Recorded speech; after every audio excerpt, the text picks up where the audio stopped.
70ನೇ ರಾಷ್ಟ್ರೀಯ ಚಲನಚಿತ್ರ ಪ್ರಶಸ್ತಿ ಘೋಷಣೆಯಾಗಿದೆ. ನಟ ರಿಷಬ್ ಶೆಟ್ಟಿಗೆ ಅತ್ಯುತ್ತಮ ನಟ ರಾಷ್ಟ್ರ ಪ್ರಶಸ್ತಿ ಲಭಿಸಿದೆ. ಕಾಂತಾರ ಸಿನಿಮಾದ ಅತ್ಯುತ್ತಮ ನಟನೆಗೆ ರಾಷ್ಟ್ರ ಪ್ರಶಸ್ತಿಯನ್ನ ಮುಡಿಗೇರಿಸಿಕೊಂಡಿದ್ದಾರೆ.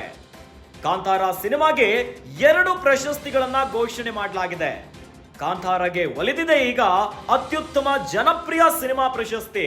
ಇನ್ನು KGF 2 ಕೂಡ ಅತ್ಯುತ್ತಮ ಜನಪ್ರಿಯ ಕನ್ನಡ ಸಿನಿಮಾ ಪ್ರಶಸ್ತಿಯನ್ನ ತನ್ನದಾಗಿಸಿಕೊಂಡಿದೆ.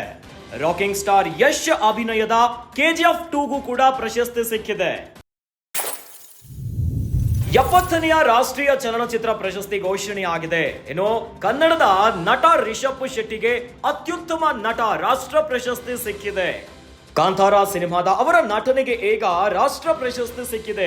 ಈ ಹಿಂದೆ ರಿಷಬ್ ಶೆಟ್ಟಿ ಅವರ ನಿರ್ದೇಶನದ ಸರ್ಕಾರಿ ಹಿರಿಯ ಪ್ರಾಥಮಿಕ ಶಾಲೆ ಕಾಸರಗೋಡು ಸಿನಿಮಾಗೂ ಕೂಡ ರಾಷ್ಟ್ರ ಪ್ರಶಸ್ತಿ ಸಿಕ್ಕಿತ್ತು. ಅವರ ನಿರ್ದೇಶನಕ್ಕೆ ಈಗ ನಟನೆಗೂ ಸೈ ಅನ್ಸ್ಕೊಂಡಿದ್ದಾರೆ. ಕಾಂತಾರ ಸಿನಿಮಾ ಪ್ಯಾನ್ ಇಂಡಿಯಾ ಮಟ್ಟದಲ್ಲಿ ದೊಡ್ಡ ಸದ್ದನ್ನ ಮಾಡಿತ್ತು. ಕಾಂತಾರದಲ್ಲಿರುವಂತಹ ಅಲ್ಲಿನ ಕರಾವಳಿಯ ಆಚರಣೆ ಮತ್ತು ಮಾನವ ಮತ್ತು ಪರಿಸರ ಸಂಘರ್ಷ ಇವೆಲ್ಲ ವಿಚಾರವನ್ನ ಎತ್ತಿ ಹಿಡಿದಂತಹ ಸಿನಿಮಾಗೆ ಈಗ 70ನೇ ರಾಷ್ಟ್ರೀಯ ಚಲನಚಿತ್ರ ಪ್ರಶಸ್ತಿಯಲ್ಲಿ ಈಗ ರಿಷಬ್ ಶೆಟ್ಟಿ ಅವರ ಅಭಿನಯಕ್ಕೆ ಅತ್ಯುತ್ತಮ ನಟ ರಾಷ್ಟ್ರೀಯ ಪ್ರಶಸ್ತಿ ಸಿಕ್ಕಿದೆ.